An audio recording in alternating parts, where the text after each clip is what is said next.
Olá, pessoal. Sejam bem-vindos a mais uma edição do Bagagem de Alma.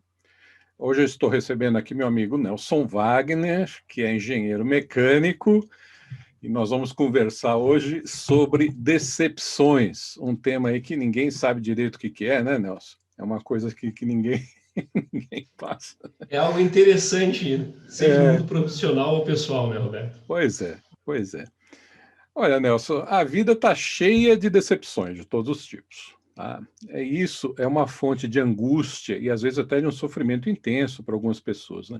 Em vista disso, eu queria saber de você, as decepções, elas podem ser, de alguma maneira, elas podem ser proveitosas, podem ser úteis? Roberto, eu penso que quando existe uma decepção, e por consequência disso o sofrimento, depende muito da pessoa direcionar isso de uma maneira positiva. Né? Ela tem que aceitar isso, essa consequência dessa decepção, como algo que vai ajudar ela a corrigir as escolhas dela. Onde existe uma expectativa de recompensa, né? É. E nos atinge, isso não acontece, a decepção é quase que inevitável, né? Então a gente mesmo gera essa decepção. Já no caso contrário, se a gente não alimenta uma expectativa e algo acontece, nos surge a gratidão. Então acho que nos dois casos tudo tem muito a ver com humildade. Eu acho que sim, pode existir a decepção com sofrimento e ela ser algo bom, algo Proveitosa, ser positivo para a útil de alguma coisa. gente. Você falou uma palavra-chave que é expectativa. Né? Expectativa é a palavra-chave que causa decepção. Vocês estão vendo aí que até o Armandinho já descobriu que a expectativa é fonte de decepção. Expectativa irreal. Aliás, quase todas as expectativas são irreais, né, em relação a pessoas e tudo. Né? É uma situação muito comum. A gente cria expectativa o tempo todo. A gente cria expectativa o tempo todo com base na nossa própria disposição interior. E quando as pessoas não agem como nós imaginávamos que elas poderiam agir ou deveriam agir, a gente esperava que elas fizessem tal coisa, né? Aí a gente diz, ué. Né? Sobre essa questão de decepções causadas por pessoas próximas, a nossa amiga Paloma, que sempre colabora aqui no Bagagem de Alma, mandou para a gente essa gravura aí, onde ela retrata exatamente isso. Então, a gente está vendo aí a moça da direita decepcionada com a amiga da esquerda. Isso é fácil de verificar porque os fios de cabelo da moça da esquerda feriram a moça da direita, que ficou decepcionada. Isso é muito comum. Olha, eu estava pensando aqui sobre esse assunto. Eu não sei se, para mim, é uma posição um tanto extremada, mas com as minhas várias décadas de vida, Nelson, eu queria até saber a sua opinião. Eu acho que a melhor opção é você não esperar nada de ninguém nunca. O que você acha? Ou é um Eu acho, exagero? não acho que exagero, Roberto, Hum. mas eu acho que não gerar expectativas ou não criar expectativas é algo prudente. Mas eu acho que aqui também vale o caminho do meio. Caminho do meio. A gente não deve gerar expectativas, mas ao mesmo tempo a gente tem que cuidar para não perder o otimismo, né? Quando você me convidou para o Bagagem de Alma, né, para a gente participar desse episódio, a primeira coisa que eu fiquei preocupado foi, poxa, eu não posso decepcionar ninguém. Não quero decepcionar ninguém. Né?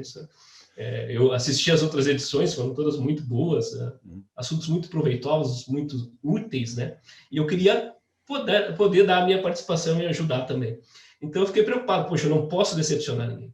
Mas daí eu lembrei, né? Eu comecei a refletir um pouco no assunto e lembrei que a decepção ela depende mais de quem cria a expectativa do que quem está tentando dar algo, quem está tentando ceder. Os dois lados, no final, têm responsabilidade, mas com certeza aí, o lado de quem cria a expectativa é bem mais frustrante daquele que está tentando dar alguma coisa. Né? Eu acho que a gente tem que ter uma certa confiança na situação das pessoas. Essa confiança, claro, ela tem que ser temperada com a tua intuição. A intuição é que vai te dizer em que caso você pode ter essa confiança na situação, na pessoa, e existem outros casos que você vai ser mais prudente, você vai agir de forma preventiva, né, para ajudar o resultado a acontecer.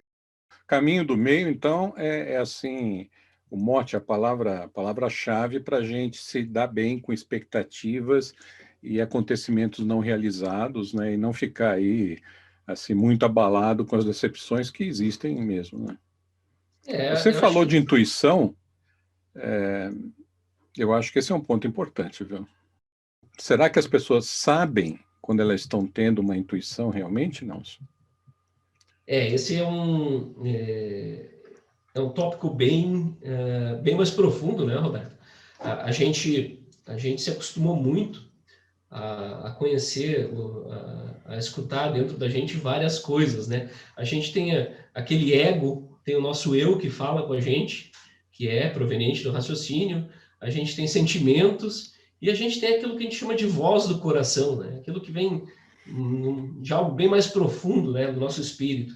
Eu gosto muito de uma frase que eu aprendi no meu segundo grau, de um professor de biologia, e eu repito hoje essa frase quase todo dia para o pessoal com quem eu trabalho, que é: todo ponto de vista depende da vista que se tem daquele ponto. E é incrível como essa frase se aplica a várias situações. Sim. E eu acho que nessa situação também, né, dependendo do meu ponto de vista, eu vou criar alguma expectativa, dependendo do ponto de vista diferente, vai se criar outra, ou dependendo do ponto de vista, não vai se ter expectativa nenhuma, né? A gente não consegue moldar as pessoas, cada pessoa tem seu livre-arbítrio, e não adianta a gente criar expectativas e achar que a gente vai conseguir fazer com que essas pessoas se encaixem dentro dessas expectativas. Então, se a gente não alimentar expectativas, a gente vai estar, vamos dizer assim, sendo um pouco mais realista, não conformista, mas realista.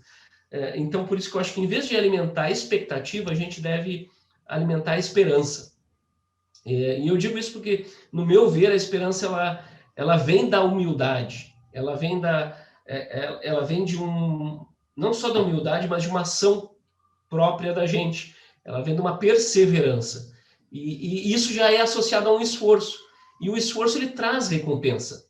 E essa recompensa, sem expectativa, mas com esse esforço, ela vai gerar gratidão. Então, eu acho que só tem a gerar coisas boas a gente criar esperança ao invés de expectativa. Entendi. Roberto, acho que mais um caso interessante, talvez o mais comum caso de decepção, ou pelo menos o mais famoso, né? Toda hora a gente vê um filme ou lê um livro sobre isso. Então, como chama atenção na mídia, deve acontecer muito também na vida real, né? São as decepções amorosas. Eu sabia que você ia falar isso, né? E muitas pessoas, acredito até que a maioria tem uma experiência pessoal com isso, né? Em maior ou menor grau, acho que é algo que não é assim desconhecido da maioria das pessoas, né? Decepção amorosa. Todo mundo fala do primeiro amor e da primeira grande decepção, né? Junta sempre os dois. Lá na juventude, né, Roberto? Junta os dois, né? Mas por que isso acontece, né? Ou pelo menos, por que eu acho que isso acontece?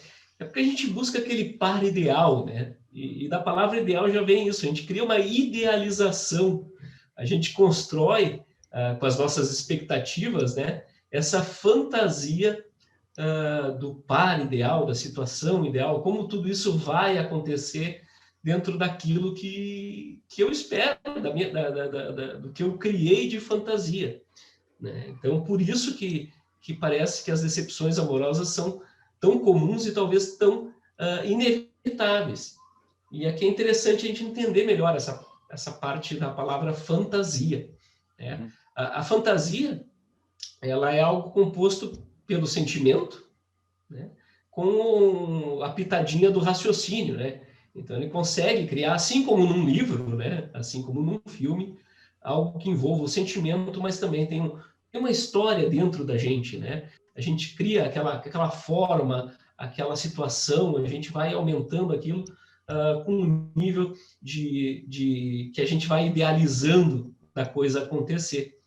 Estudando para falar um pouquinho sobre isso, eu busquei um trecho da mensagem do Grau, da dissertação A Voz Interior, onde o autor ele fala: os seres humanos, porém, na maior parte, fecharam-se a essa intuição, ao colocarem o sentimento em primeiro plano, qual denso invólucro, uma parede, tomando erroneamente o sentimento como voz interior, razão pela qual vivenciam muitas decepções, confiando então tanto mais apenas no raciocínio, não pressentindo que justamente pela cooperação do raciocínio é que puderam ser enganados.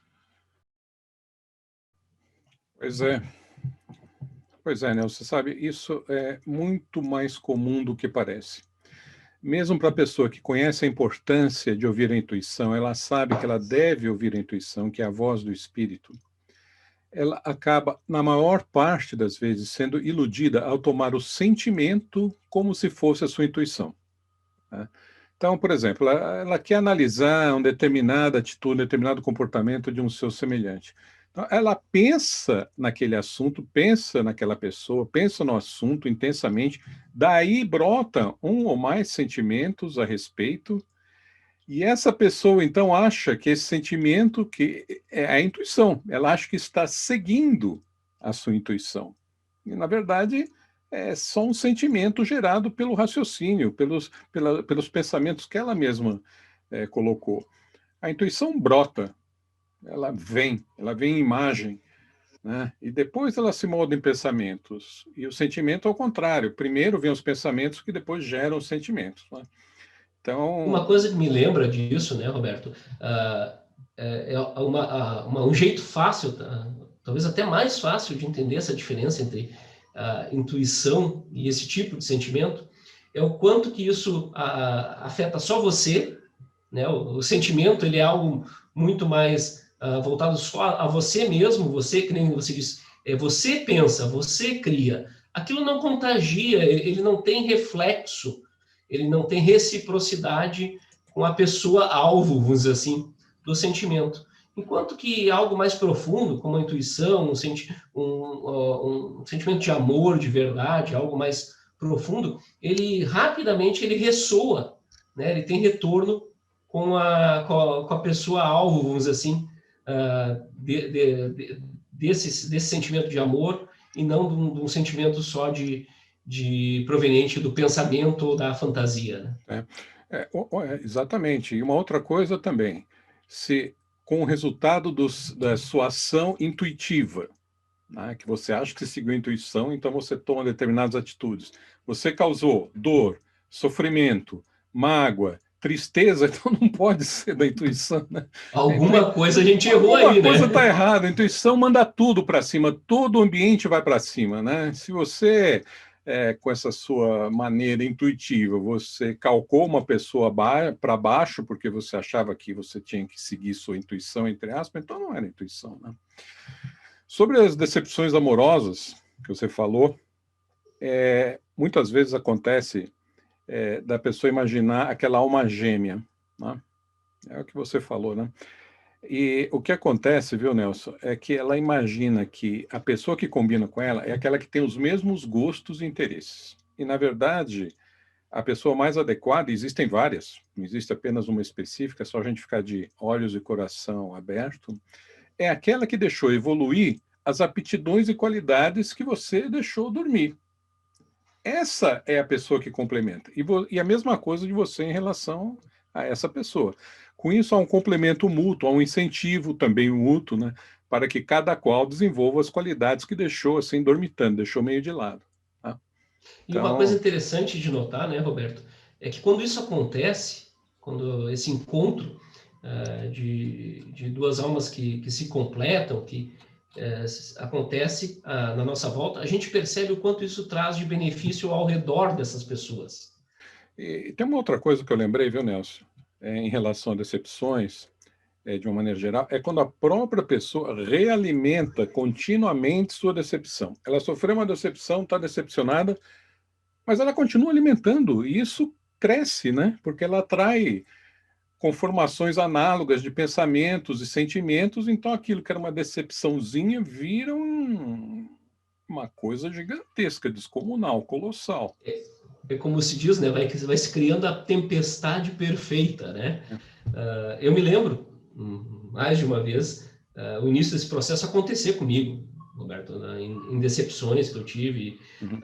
ao longo da minha vida, e que a partir daquela expectativa não realizada que eu tive, eu fui alimentando um sentimento assim como uma bola de neve. Eu acho que esse é o exemplo mais interessante, né? Se você deixa a bolinha de neve começando a rolar morro abaixo, ela vai crescendo, crescendo, e depois parar, isso é difícil, né?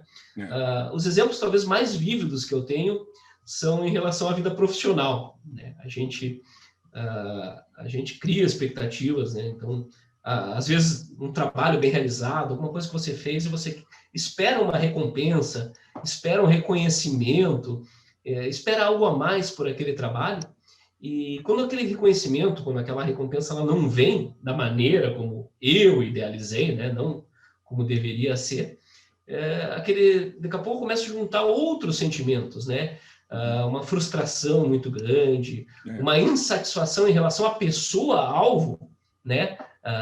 Desse assunto. Às vezes a pessoa, coitada, nem sabe o que está acontecendo, né? Nem tá lá o chefe, coitado do chefe, né? O chefe não teve tempo nem para dar o tapinha nas costas, e daí eu já comecei a alimentar aquela história que vai crescendo a bola de neve, e daqui a pouco já tem aquela teoria da conspiração dentro da cabeça da gente, né?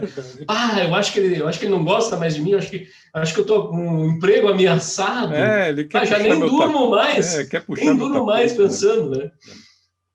E como é fácil a gente alimentar isso e seguir nesse caminho, e é só pensamento, é só a gente mesmo alimentando uma situação que... Sim. Tem um ponto importante aí, né, Roberto? Que não é só isso, né? Eu não estou fazendo mal só para mim mesmo e gerando sofrimento só para mim mesmo, com isso tudo, com essa bola de neve, com essa avalanche, né? Porque, nesse caso, infelizmente, essa avalanche ela tem um alvo, né? Ela tem esse sentimento ruim meu é direcionado a uma pessoa, né? Normalmente, a uma situação, a um grupo de pessoas, uma pessoa, mas eu tô gerando um peso, né? Não talvez de nenhuma ação de matéria grosseira, nenhuma ação física contra a pessoa, propriamente dito, mas a gente está gerando um peso para aquela pessoa com todo esse sentimento ruim. E isso é algo que a gente tem que se policiar. Isso sim, porque algo que a gente tá... o que a gente coloca no mundo vai voltar. Com certeza. Inclusive com certeza. Pensamentos e sentimentos. Se você tem um pensamento ruim direcionado a uma pessoa, um sentimento ruim, isso vai voltar na intensidade que você alimentou. Então, imagine se você deixa essa angústia, essa revolta, tudo crescer como uma bola de neve ou uma avalanche. É o que você vai receber depois. É o que você vai receber sair depois, debaixo Nelson. daquela neve toda, depois que ela desabar em cima de você, é um trabalho, né? A lei da reciprocidade, ou lei de retorno, como é mais conhecida, ela não pergunta das suas motivações. Você tem que agir bem. Só isso. Você não pode gerar coisas ruins, porque se você gerar coisas ruins, você vai receber coisas ruins. Isso é de uma simplicidade assim estonteante, né? Agora, pensando nisso que você falou, será que essa expectativa frustrada de alguém que se decepciona em relação a outro, ao trabalho, a qualquer coisa, não está de alguma maneira relacionada à vaidade própria? Eu acho que sim, eu acho não, tenho certeza. Na verdade, a maioria a gente já entende, né, que a decepção ela vem de uma expectativa não realizada, né? Quem cria essa expectativa é a gente. Essa expectativa é fruto de uma exigência. Fruto não, ela é uma exigência. A gente cria uma expectativa, a gente cria uma exigência, seja contra uma situação, seja como uma pessoa, com uma pessoa. Então, essa exigência, no fundo, é vaidade. A gente está achando que a gente merece receber alguma coisa, ou que a gente deveria receber alguma coisa. E não necessariamente, né? Não necessariamente você deveria receber, né? Não, isso depende, como você disse, da lei da reciprocidade, né? Se você não plantou, você não vai colher. A gente tem que ter essa visão ampla, né? Isso que eu ia falar. Falta uma visão ampla, né? Falta uma visão mais ampla para reconhecer isso, né? Uma maneira de evitar isso, decepções desnecessárias, é procurar viver no presente. E sobre isso, eu gostaria de mencionar um trecho da mensagem do Grau de Abidrushim. Você já citou um trecho, eu queria citar um outro, da dissertação Vivei o Presente. E diz o seguinte: quem, pois, não quiser permanecer durante a metade de sua existência num degrau e voltar repetidamente para ele, esse que se obriga a pertencer sempre inteiramente ao presente, a compreendê-lo acertadamente, a vivenciá-lo, para que tenha proveito espiritual disso. Com isso também não lhe faltará lucro terrenal, pois sua primeira vantagem disso será nada esperar dos seres humanos e da época, senão aquilo que realmente lhe podem dar. Assim nunca se decepcionará e permanecerá em harmonia com o ambiente.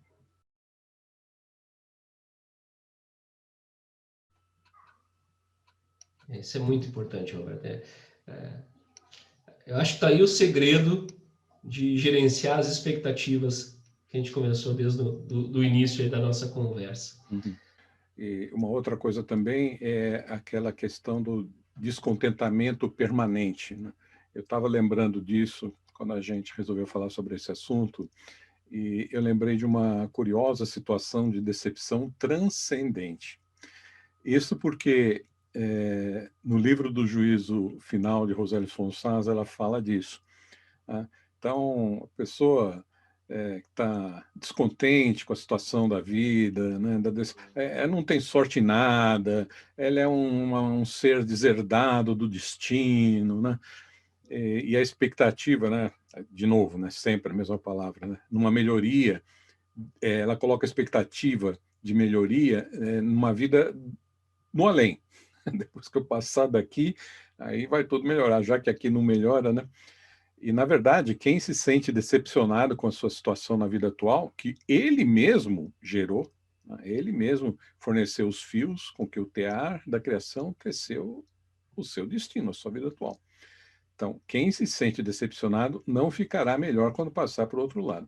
Aí eu queria citar esse trecho do livro do Juízo Final de Rosélia Fonsaça, que fala exatamente disso.